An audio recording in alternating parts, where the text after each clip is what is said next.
Events take place in the early years of the 16th century. The two sisters, Anne and Mary, and their brother George are having carefree fun. Meanwhile, Sir Thomas Boleyn informs his wife Elizabeth that he has arranged Mary's engagement to William Carey. Smart Anne, in the father's opinion, could find a far more advantageous suitor. Many years later, Beauty Mary is being prepared for the wedding, which will take place today. Her brother and sister came to support her. Mary is younger than Anne and is getting married earlier, but the sister is still very happy for her. Meanwhile, the Queen of England, Catherine of Aragon, has lost her newborn son in childbirth. The country risks being left without an heir, for the king and queen have only one daughter. The sad news was reported to King Henry VIII. He was inconsolable, and the Duke of Norfolk noticed it. At the wedding, the guests are having fun. Despite the fact that William Carey is not noble and rich enough, Mary is happy to be his wife. And notices that Henry Percy, heir to the richest landowner in England, does not take his eyes off her. George reminds her that Henry Percy is engaged, but this does not seem an obstacle to Anne. The Duke of Norfolk, Elizabeth's brother, pays a visit to talk to Thomas about the king, who, after another failed pregnancy of his wife, will soon begin to seek solace in the arms of a mistress. The Duke of Norfolk believes that they should certainly take advantage of this. Thomas suggests Anne's candidacy after the celebration, and helps the sister prepare for her first wedding night. Mary promised to tell all the details in the morning, and then she went into the chambers, where she and her husband fulfilled their marital duty.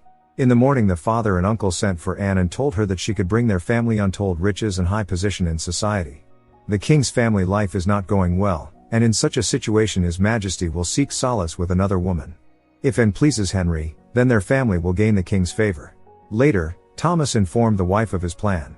Henry will visit their home in a couple of months. Elizabeth does not like this idea. It would take a fortune to prepare their home for the royal visit. In addition, Anne's reputation would be ruined. However, Thomas does not share his wife's skepticism. The next day, Mary shared with her sister the intimate details of the last night. And too told the secret. Now she was to entertain the King of England himself. A couple of months later, Henry Tudor arrived with his huge entourage. All the people in the village were bustling with excitement over this momentous event. Anne is very worried, but the sister supports her. Anne was introduced to the king, and Mary he did not even notice. A sumptuous feast was given in the house, and Anne sat next to Henry. In the evening, the father reminded his daughter that tomorrow was an important day. She needed to make a good impression, everything depended on it. In the morning, Henry, Anne and their entourage went hunting. They were gone for a long time, and Thomas began to worry. It turned out that Anne had chased a deer to a dangerous ravine. Henry followed her, fell from the saddle, and was badly hurt. He now suffered the pain and anguish of wounded pride. Mary was entrusted to care for the king. He was surprised that he had not noticed such a beauty before.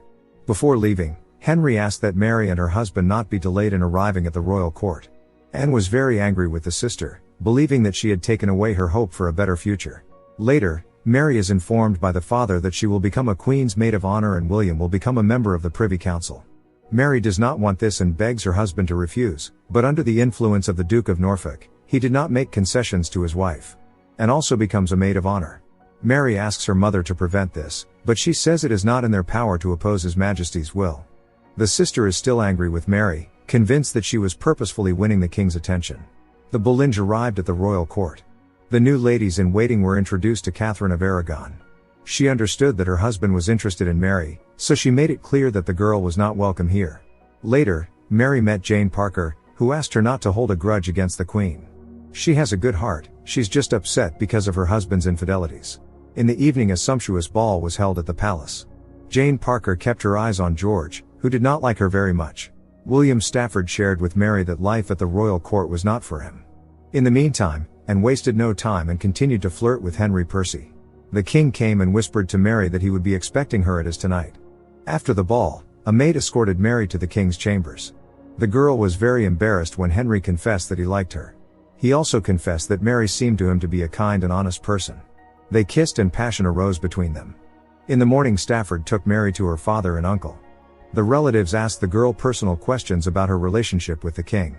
The Duke of Norfolk was satisfied. He also believes that the Queen will never give Henry a son, so if Mary gives birth to a boy, it will be the ultimate victory. Meanwhile, Anne escaped from the palace to marry Henry Percy in secret. George told this to Mary, who was sure that when Henry Percy's family found out, Anne's reputation would be ruined. Henry was bound by a marriage contract with another woman, so the family would never allow this marriage to take place. For her sister's sake, Mary told her father everything. Thomas and the Duke of Norfolk decided that no one would ever know. Henry would marry his bride, as he should, and Anne would go to the French Queen's court until she wised up.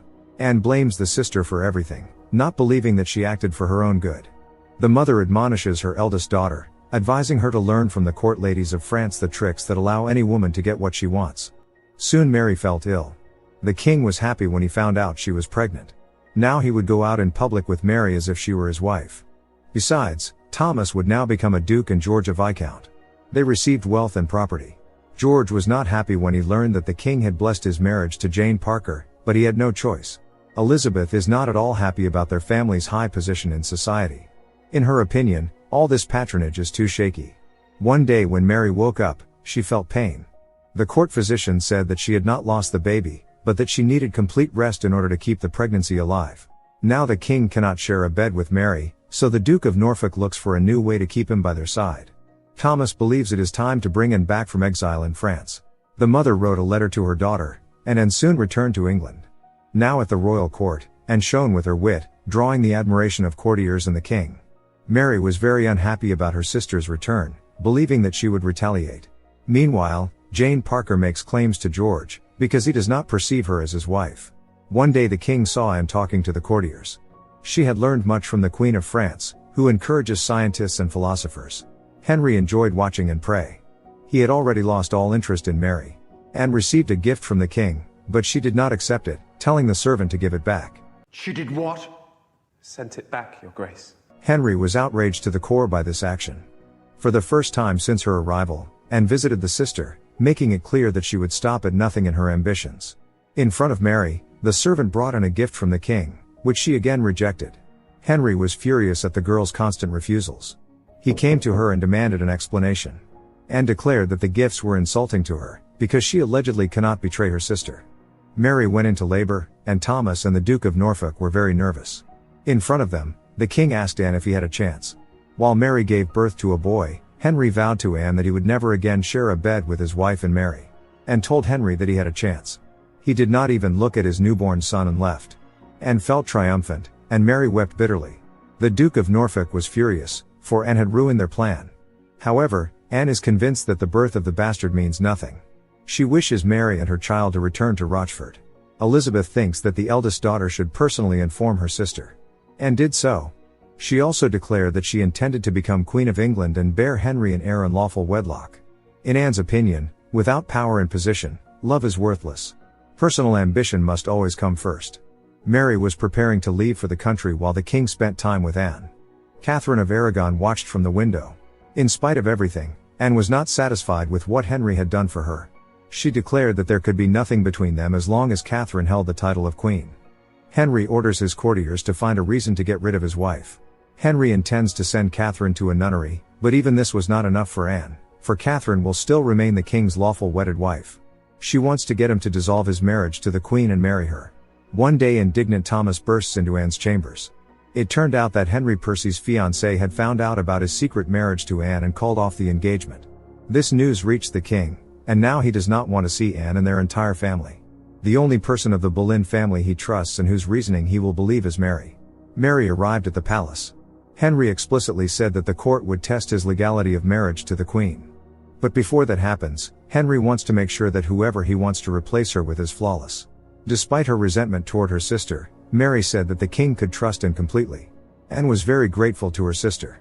Mary said she did it as a sign of their reconciliation. The sisters decided to forget their feud. Mary agreed to Anne's request to stay with her at the palace. The trial was being prepared for Catherine of Aragon, who is accused of inappropriate acts in her first marriage. Despite the disgrace to which she was subjected, Catherine held her own with dignity. The Duke of Norfolk thinks it is a lost cause. Elizabeth is of the same opinion, for if Henry were to dissolve the marriage, he would go against the Catholic Church. It would cause a rift in the country. Catherine appeals to her husband's reasonableness, telling him that Anne is only manipulating him. Passion, however, has clouded his mind. Henry visited Anne and demanded from her what she had promised, for her sake he had torn this country in half and been excommunicated. Anne still would not agree to perform her marital duty before marriage, then the king forced her to do so. Anne's ego was wounded, but she got her way.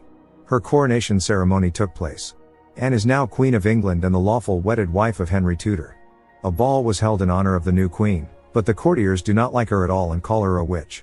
One day William Stafford came to Mary and told her he was leaving the palace. He had saved some money and asked the girl to marry him and run away together. But Mary could not agree to this, for by doing so she would bring shame on her family, and gave birth to a baby girl named Elizabeth. Of course, this disappointed the king, for he had hoped it would be a son.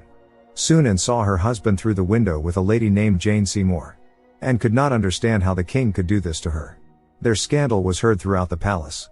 Anne tells her sister that she hit the husband. Her married life is falling apart.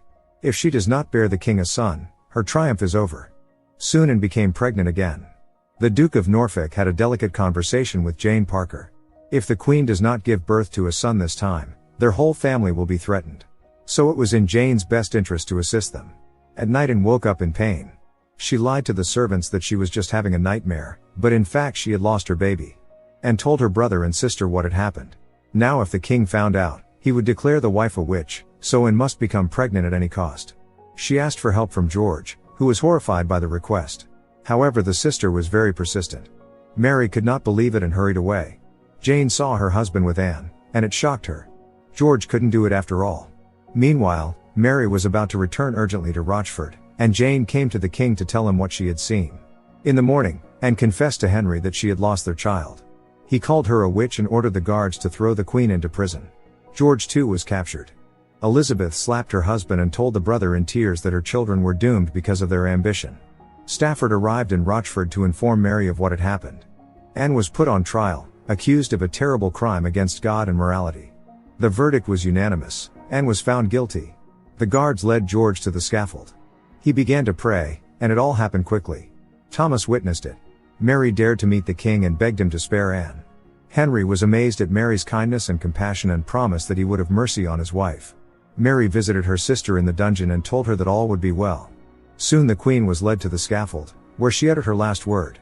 She was sure she would be released, but at the last moment Mary received a note from the king. It turned out that Henry had changed his mind about giving his wife a pardon. With trembling hands Anne removed her crown, mantle, and family necklace. The sentence was carried out. That same day, Mary took little Elizabeth to return to Rochford with her.